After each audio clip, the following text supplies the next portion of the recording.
Hello friends, आप सभी का फिर एक बार स्वागत है इस यूट्यूब चैनल में जिसका नाम है स्टडी एट होम। तो हमारी फिजिक्स की सीरीज़ चल रही है क्लास 12 की और पहला चैप्टर चल रहा है विद्युत आवेश व कूलाम का नियम, electric charge and coulombs law. और यह है इस चैप्टर की वीडियो नंबर 4 है, भाग नंबर 4 है। जिस भी स्टूडेंट ने पिछली वीडियो नहीं देखी है, मेरा उनसे अनुरोध है कि भाई आप पहले पिछली वीडियो देख लें, क्योंकि फिजिक्स या केमिस्ट्री जैसे जो सब्जेक्ट होते हैं ये इंटरकनेक्टेड होते हैं। यदि हमें पिछले टॉपिकों की समझ है, पिछले टॉपिक हम समझ पाए हैं, तभी हम आगे के टॉपिक समझ पाएंगे, अदरवाइज़ हमें टॉपिक को समझने में थोड़ी सी कठिनाई होती ही है। और पिछले वीडियो के जो लिंक हैं वो आपको डिस्क्रिप्शन बॉक्स में मिल जाएंगे। तो आज जो वीडियो नंबर 4 में, भाग नंबर 4 में जो हम समझने वाले हैं वो समझने वाले हैं वैद्युत क्षेत्र की तीव्रता।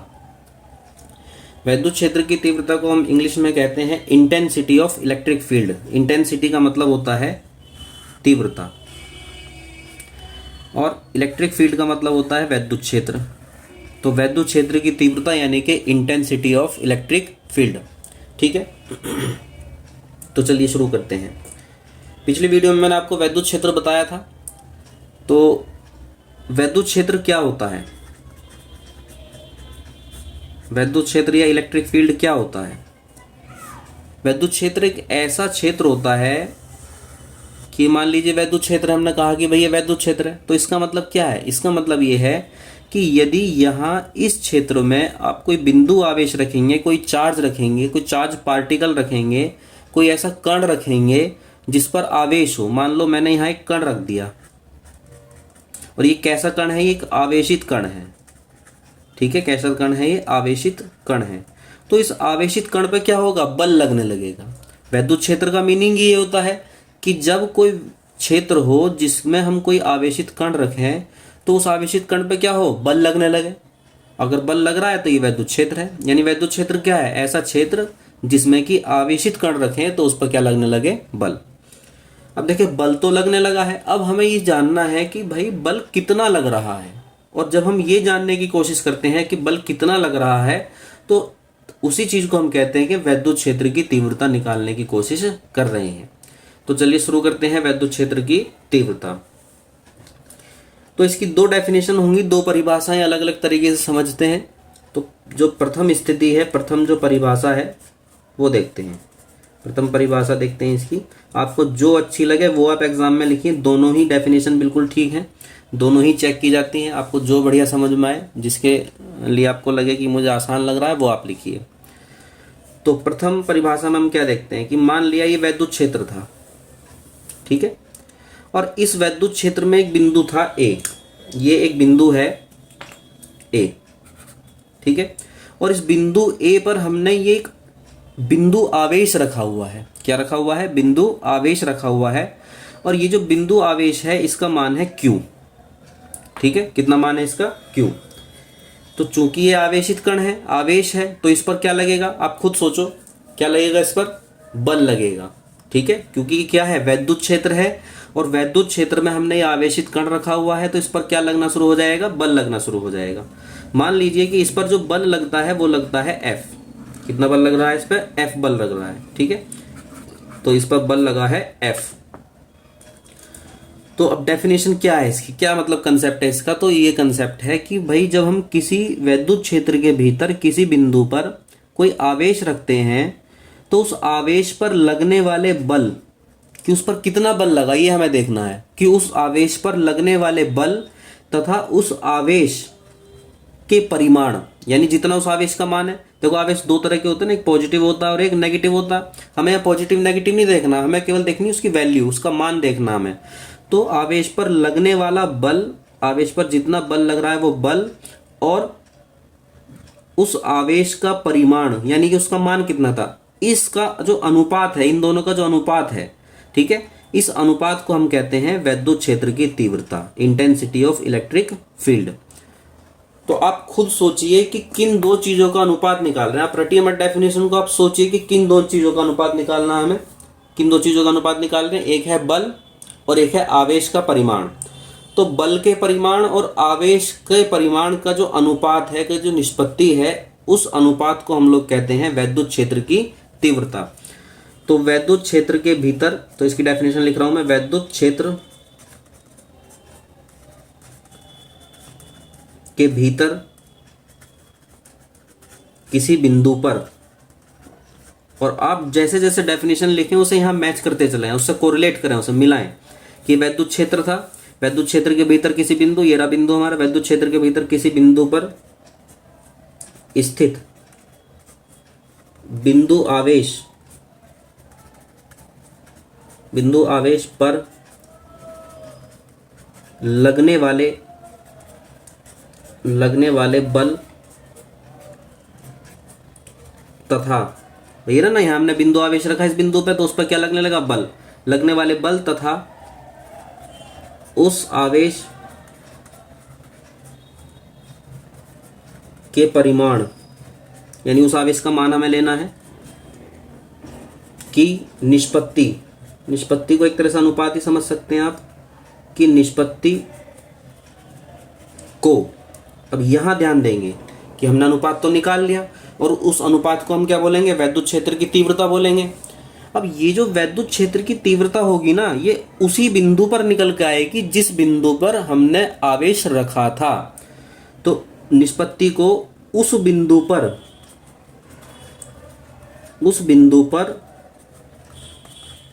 वैद्युत क्षेत्र की तीव्रता कहते हैं, वैद्युत क्षेत्र की तीव्रता कहते हैं। ठीक है, ऐसा नहीं है कि भाई हमने आवेश रखा यहाँ, अनुपात निकाला यहाँ और कहेंगे कि तीव्रता यहाँ आई है, नहीं, जहां हमने बिंदु आवेश को रखा था वहीं पर तीव्रता ज्ञात होती है। अगर सपोज कीजिए कि हमें तीव्रता यहाँ निकालनी है, कोई हमसे कहता है कि भाई यहाँ तीव्रता बताओ, ये एक बिंदु है बी और यहाँ तीव्रता बताओ, तो हम क्या करेंगे, हम आवेश को फिर यहीं रखेंगे। ठीक है, हम क्या करेंगे, आवेश को यहीं रखेंगे इस बिंदु पर, जिस बिंदु पर हमें तीव्रता ज्ञात करनी होगी उसी बिंदु पर। तब हम आवेश को यहाँ रखेंगे, फिर यहाँ देखेंगे कि कितना बल लग रहा है। ठीक है, और जो भी बल लगेगा फिर उसे आवेश से भाग देंगे, और जो भी अनुपात आएगा वही आएगा वैद्युत क्षेत्र की तीव्रता का।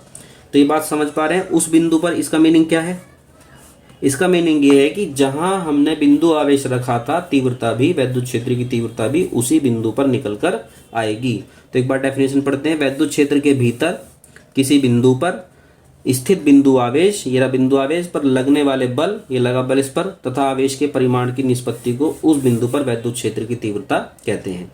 तो ये हो गई इसकी पहली परिभाषा, पहली डेफिनेशन। इस डेफिनेशन से ही इसका फॉर्मूला भी बनेगा। तो डेफिनेशन जो कहती है, पहले हम लिखते हैं, इसे कैपिटल ई से प्रदर्शित किया जाता है, कैपिटल ई से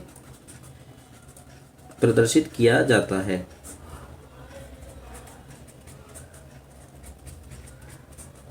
ठीक है, हम इसे किस चीज से प्रदर्शित करते हैं, कैपिटल ई से।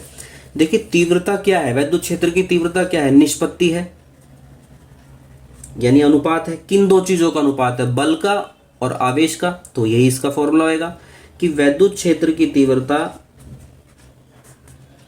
वैद्युत क्षेत्र की तीव्रता capital E is equal to अनुपात। अब सोचो किस चीज का अनुपात है, आप रटोगे तो याद नहीं होगा, लेकिन जब आप सोचोगे, समझने की कोशिश करोगे तो याद होगा। किस चीज का अनुपात था, बल का, ठीक है, और आवेश का। बस तो यही फॉर्मूला इसका। और बल कैसी राशि है, सदिश, तो इसलिए बल के ऊपर क्या लगाएंगे, वेक्टर। और वैद्युत क्षेत्र की जो तीव्रता होती है वो भी एक सदिश राशि होती है, इसके बारे में हम अभी आगे डिस्कस करेंगे। तो ये हो गई इसकी पहली डेफिनेशन और फॉर्मूला। ठीक है, कि वैद्युत क्षेत्र के भीतर किसी बिंदु पर स्थित बिंदु आवेश पर लगने वाले बल तथा उस आवेश के परिमाण की निष्पत्ति को उस बिंदु पर वैद्युत क्षेत्र की तीव्रता कहते हैं। अब हम लोग आते हैं दूसरी डेफिनेशन पर, सेकंड जो परिभाषा है।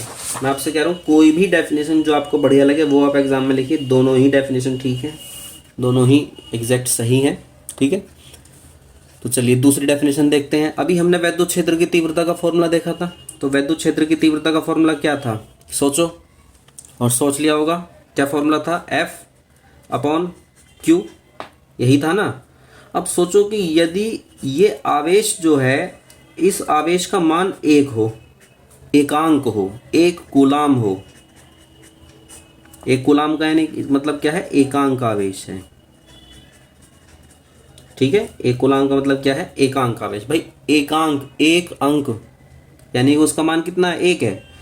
तो यदि ये आवेश 1 होगा तो रखो Q का मान 1 रखिए आप, यहाँ पे Q का मान 1 रखिए, तो क्या जाएगा, E is equal to F upon एक, एफ अपॉन वन आ जाएगा।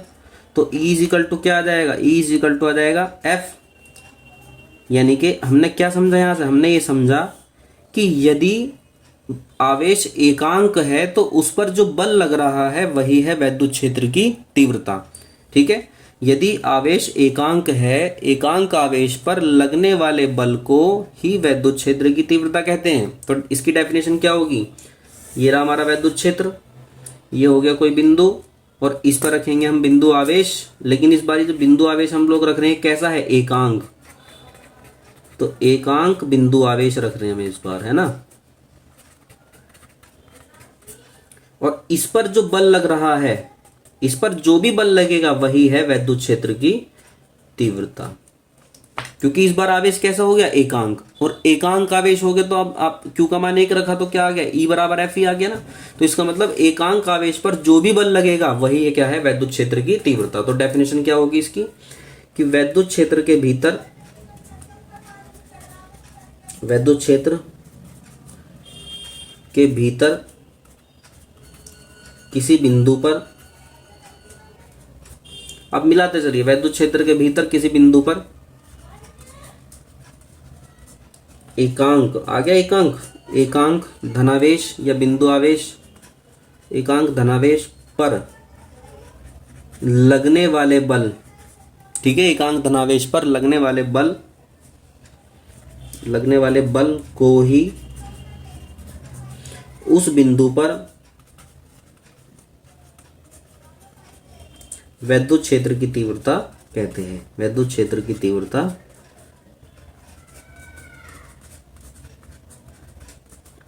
कहते हैं। और इसे किस चीज से वही प्रदर्शित करते हैं, ई से। और फॉर्मूला हमने सभी ने देखा ही है इसका, क्या था, E is equal to F upon Q. तो जो भी आपको डेफिनेशन बढ़िया लगे, जो याद हो जाए, वो आप पेपर में लिखिए, वो एग्जाम में लिखिए। बाकी नोट आप दोनों कर लीजिए, दोनों डेफिनेशन ठीक है, ठीक है, जो आपको बढ़िया लगे वो लिखिए। अब हम चलते हैं अन्य चीज़ों की तरफ, जैसे इसका मात्रक क्या है, विमा क्या है, और ये सदिश राशि है। तो इस संबंध में जो बाकी फैक्ट हैं उसे देखते हैं। तो वैद्युत क्षेत्र की तीव्रता, ये टॉपिक चल रहा है, वैद्युत क्षेत्र की तीव्रता।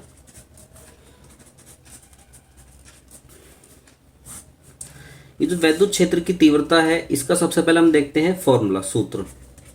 सूत्र आप सभी ने देख लिया था कि वैद्युत क्षेत्र की तीव्रता capital E is equal to F upon Q. और फिर अब हम देखते हैं मात्रक। तो मात्रक आप सभी समझदार हैं, समझ गए होंगे मात्रक क्या होगा इसका। अगर हमें इसका वैद्युत क्षेत्र की तीव्रता का मात्रक बनाना है तो हमें बल और आवेश का मात्रक लेना होगा। तो बल का मात्रक क्या है, न्यूटन, और आवेश का मात्रक क्या है, कूलाम। ठीक है, तो क्या मात्रक हो गया इसका, Newton upon coulomb. Newton upon coulomb, या कूलाम ऊपर जाके कैसा होगा, इनवर्स। तो न्यूटन इंटू कूलाम इनवर्स, ये इसका क्या होगा, मात्रक होगा। ठीक है, अब आते हैं इसकी विमा। विमा क्या होगी इसकी, तो विमा क्या होगी, बल की विमा क्या होती है, बल की विमा होती है, पिछले मैंने जब एप्सिलॉन नॉट की विमा बनाई थी तब भी बल की विमा बताई थी। सोचिए, फिर मैं लिखता हूँ क्या विमा होगी बल की, सोच लिया। तो क्या होगी, M L T minus two. ठीक है, और आवेश, आवेश की विमा क्या होगी, कूलाम की आवेश की विमा क्या होती है, एटी। तो क्या होगा, एटी ऊपर जाएगा, M L T minus two तो पहले से ही है, और एटी जो है जब ऊपर जाएगा तो ए भी इन्वर्स हो जाएगा और टी भी इन्वर्स हो जाएगा। ठीक है, टी पहले से ही इन्वर्स के दो हैं, तो एक और इन्वर्स हो गया तो कितना हो गया, तीन। तो M L T minus three और ए माइनस वन जो बचा हुआ था वो लिखेंगे। तो ये आ गई इसकी विमा।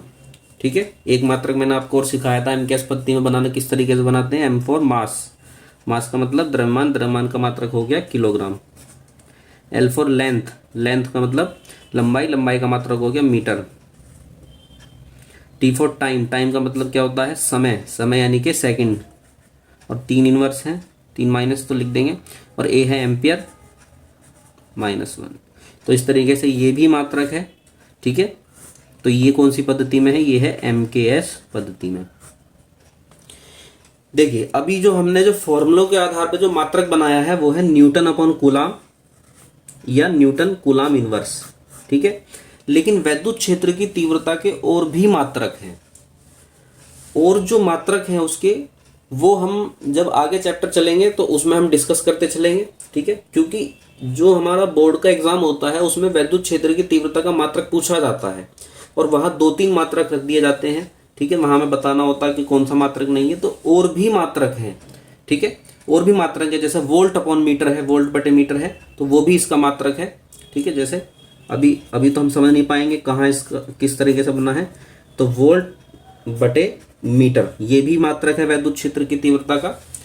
तो लेकिन जब ये आगे आएगा तो मैं इसे समझाऊंगा कि किस तरीके से ये भी मात्रक है। तो फिलहाल आप ये वाला याद रखेंगे, ठीक है, न्यूटन अपॉन कूलाम या न्यूटन कूलाम इनवर्स इसका एक मात्रक है वैद्युत क्षेत्र की तीव्रता का। अब हम चलते हैं आगे और अब हम देखते हैं वैद्युत क्षेत्र की तीव्रता कैसी राशि है, सदिश राशि है या अदिश राशि है। तो वैद्युत क्षेत्र की जो तीव्रता है,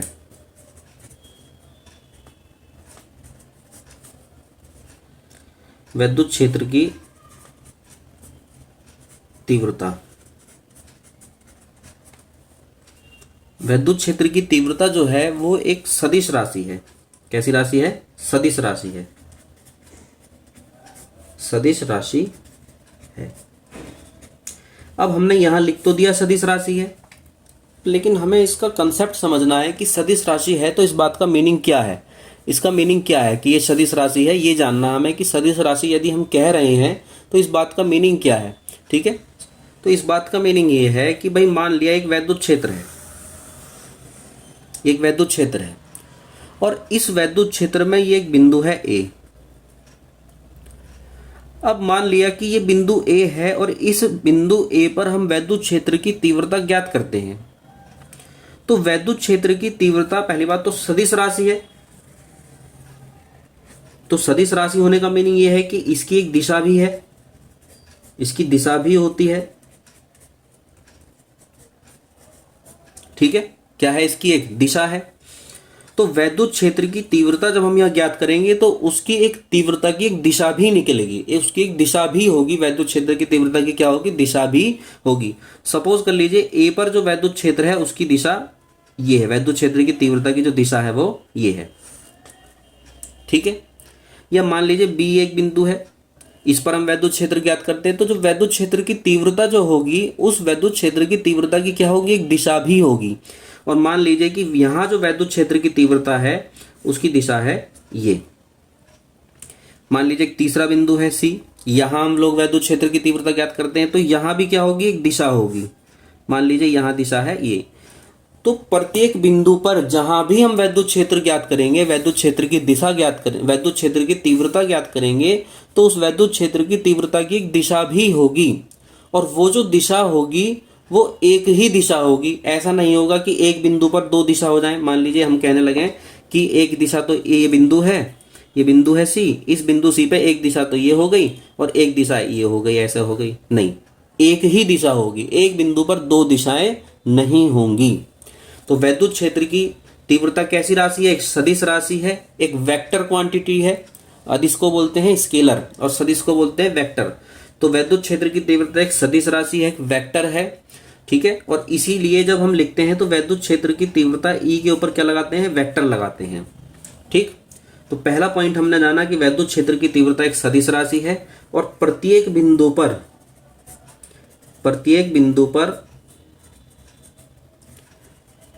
इसकी एक ही दिशा होती है, एक ही दिशा संभव है या होती है, ठीक है।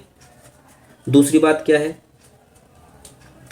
दूसरी बात यह है कि जब भी हम वैद्युत क्षेत्र की दिशा के बारे में सोचेंगे कि भाई वैद्युत क्षेत्र की दिशा, ठीक है, वो तो होगी, हमने ये तो देख लिया कि वैद्युत क्षेत्र की तीव्रता जो है, वैद्युत क्षेत्र की तीव्रता जो है वो एक सदिश राशि है, उसकी दिशा होती है। ये तो हमने जान लिया कि दिशा होती है, क्योंकि सदिश राशि है तो दिशा तो होगी। अब हमें जानना है कि भाई दिशा है क्या, कौन सी दिशा होगी, दिशा क्या होगी। अब महत्वपूर्ण सवाल है ये कि दिशा क्या होगी, ठीक है।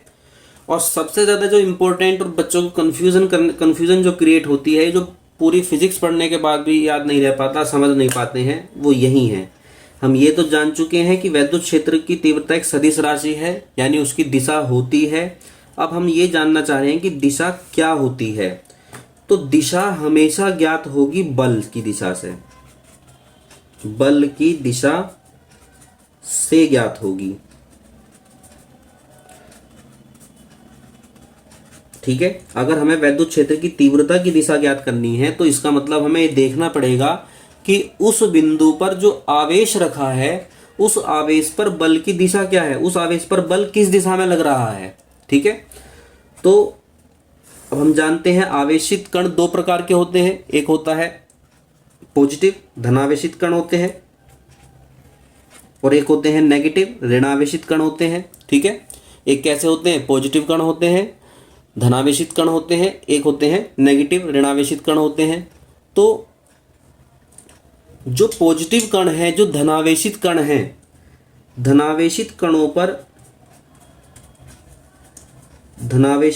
पर जिस भी दिशा में बल लगेगा, जिस भी दिशा में बल लगता है, ठीक है, धनावेशित कण है तो धनावेशित कण पर जिस भी दिशा में बल लगता है वही दिशा जो है वैद्युत क्षेत्र की दिशा होती है। वही दिशा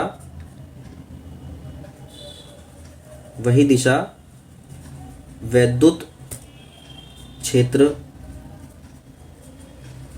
की दिशा होती है। ठीक, और यदि कण नेगेटिव है, नेगेटिव कण रखा हुआ है, ऋणात्मक आवेश रखा हुआ है, तो ऋणावेशित कणों पर जो बल होगा, ऋणावेशित कण पर लगने वाले बल की दिशा के ठीक विपरीत दिशा वैद्युत क्षेत्र की तीव्रता की दिशा है। यानी कि यहां से शुरू करते हैं दोबारा कि वैद्युत क्षेत्र की तीव्रता कैसी राशि है, सदिश राशि है, तो उसकी कोई दिशा तो होगी, ये तो बात ठीक है, दिशा है, लेकिन दिशा होगी कौन सी। तो दिशा हमें ज्ञात जो होगी वो होगी बल की दिशा से। बल जिस दिशा में लगेगा उससे हमें सोचना है। फिर हम ये देखेंगे कि कण जो है वो पॉजिटिव था या नेगेटिव था। तो अगर कण पॉजिटिव कण है तो पॉजिटिव कण की स्थिति में जिस भी दिशा में बल लग रहा है वही दिशा वैद्युत क्षेत्र की दिशा होगी। और यदि कण नेगेटिव कण है, ऋणावेशित कण है, तो बल जिस दिशा में लग रहा है उसके अपोजिट जो दिशा होगी वो होगी वैद्युत क्षेत्र की तीव्रता की दिशा। जैसे मान लीजिए, माना हमने कि ये एक वैद्युत क्षेत्र है और ये एक बिंदु है और हम चाहते हैं कि इस पर दिशा हमें ज्ञात हो जाए कि वैद्युत क्षेत्र की दिशा क्या है। तो हम क्या करेंगे, हम यहाँ पर एक पॉजिटिव कण रखेंगे, एक पॉजिटिव चार्ज कण रखेंगे और अब देखेंगे इस पर बल किस दिशा में लग रहा है। तो इस पर जिस भी दिशा में बल लगा, सपोज कीजिए इस दिशा में बल लगा, तो चूंकि ये पॉजिटिव कण है तो पॉजिटिव पर जिस भी दिशा में बल लगेगा वही बल की दिशा जो होगी वही होगी वैद्युत क्षेत्र की तीव्रता की दिशा भी यही होगी। और मान लीजिए कि ये एक वैद्युत क्षेत्र है, हम चाहते हैं कि भाई हमें यहाँ तीव्रता की दिशा पता चल जाए। और मान लिया इस बार हमने रखा नेगेटिव कण और हमने पाया कि इस पर जो बल लग रहा है वो इस दिशा में लग रहा है। ठीक है, इस पर जो बल लगा वो किस दिशा में लगा, इस दिशा में। तो इस बल का अपोजिट दिशा जो होगी, यानी कि क्या, ये होगी वैद्युत क्षेत्र की तीव्रता की दिशा। तो समझ में आ गया होगा वैद्युत क्षेत्र की तीव्रता की दिशा कैसे ज्ञात होगी। तो वैद्युत क्षेत्र की तीव्रता की दिशा ज्ञात होगी बल की दिशा के अनुसार। पॉजिटिव चार्ज है तो जिस दिशा में बल है वही वैद्युत क्षेत्र की तीव्रता की दिशा है, और नेगेटिव चार्ज है तो बल के विपरीत जो दिशा है वो वैद्युत क्षेत्र की तीव्रता की दिशा है।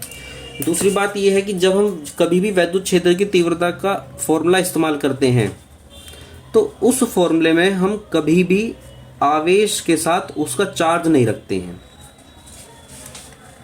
हम ये नहीं रखेंगे कि पॉजिटिव है या नेगेटिव। पॉजिटिव नेगेटिव का यूज़ देखिए यहाँ है, दिशाओं को बताने में, मान को बताने में यूज़ नहीं है।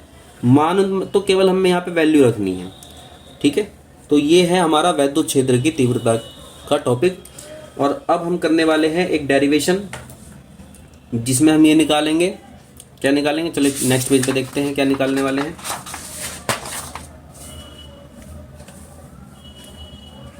तो अब हम एक डेरिवेशन की ओर चलते हैं, और डेरिवेशन है कि किसी बिंदु आवेश के कारण, किसी बिंदु आवेश के कारण किसी बिंदु पर वैद्युत क्षेत्र की तीव्रता,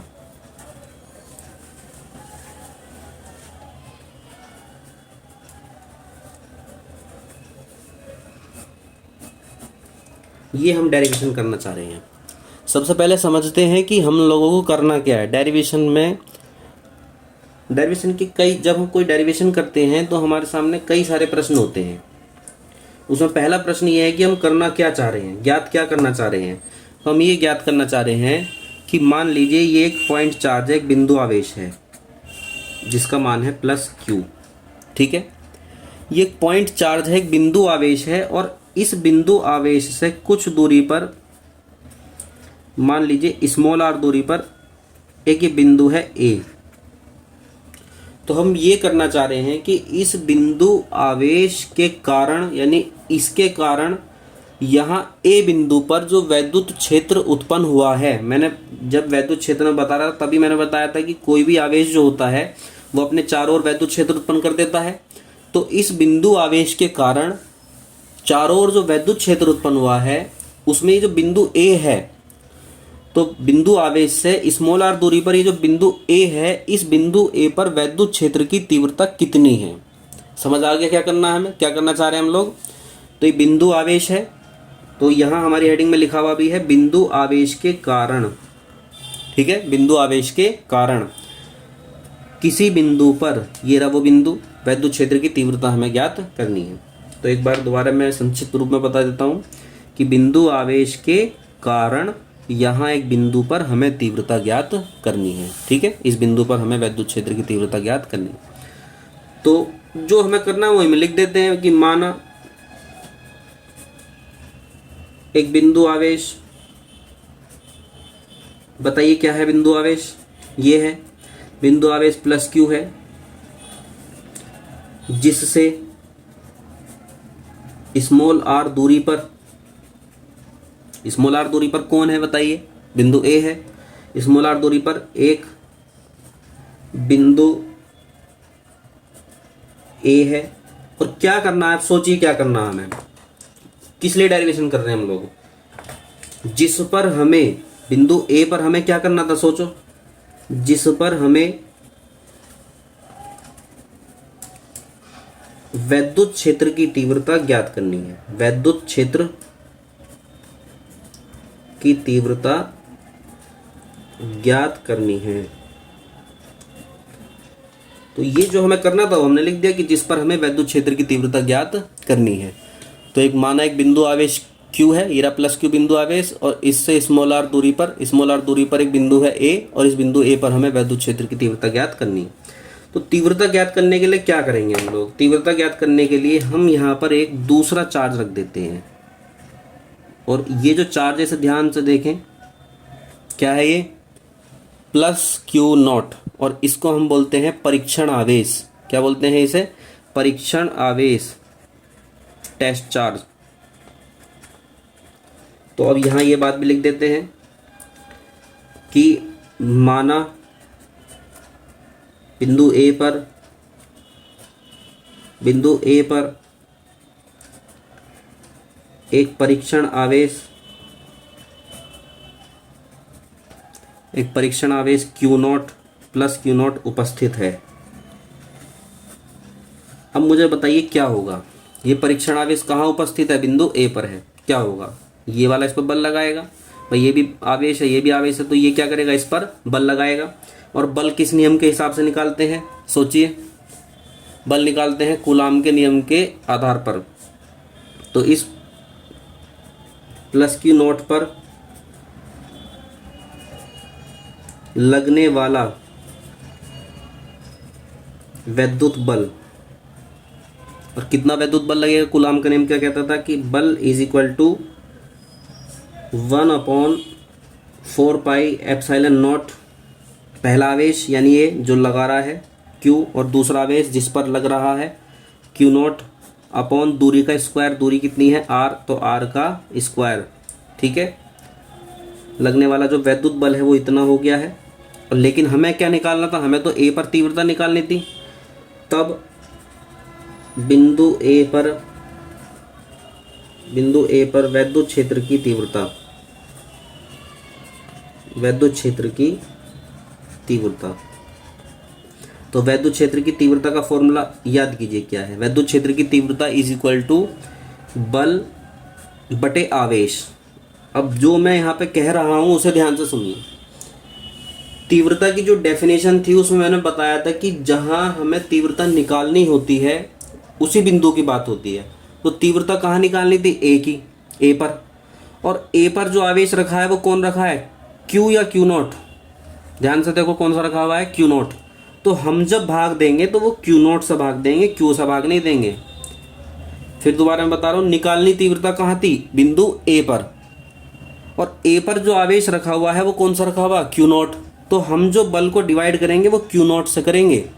ठीक है, तो तीव्रता इज इक्वल टू बल का मान रखेंगे, कितना है बल का मान? ये रहा बल का मान 1/4 pi epsilon naught Q into Q not upon R square, upon भाग किससे दिया हुआ है? Q नॉट से दिया हुआ है, Q नॉट से भाग दिया हुआ है। तो Q नॉट से क्या होगा? Q नॉट कैंसिल हो जाएगा और क्या बचेगा? 1/4 pi epsilon naught, Q not से Q नॉट तो कट गया है, तो क्या बचा? Q upon R square. तो ये आया हमारे पास तीव्रता का फॉर्मूला। मैं यहाँ लिख दे रहा हूँ, तीव्रता का फॉर्मूला क्या बना है कि capital E is equal to 1/4 pi epsilon naught Q upon R square. ये हो गया हमारा तीव्रता का, वैद्युत क्षेत्र की तीव्रता का फॉर्मूला। अब बहुत ही बारीकी से एक बात मैं समझाना चाह रहा हूँ कि आप उसे यदि समझ लेंगे तो ये ठीक रहेगा, है ना। और वो बात क्या है? बात यह है कि दो फॉर्मूले जब हम यूज़ करते हैं तो हम समझ एक चीज़ नहीं पाते हैं। देखिए, वैद्युत क्षेत्र की तीव्रता हमने पूरी पढ़ ली और हमने दो फॉर्मूले वैद्युत क्षेत्र की तीव्रता के हमने पढ़े। पहला फॉर्मूला जो पढ़ा वो पढ़ा वैद्युत क्षेत्र की तीव्रता E is equal to F upon Q, ये पढ़ा। और दूसरा जो फॉर्मूला पढ़ा हमने वैद्युत क्षेत्र की तीव्रता is equal to 1/4 pi epsilon naught Q upon R square.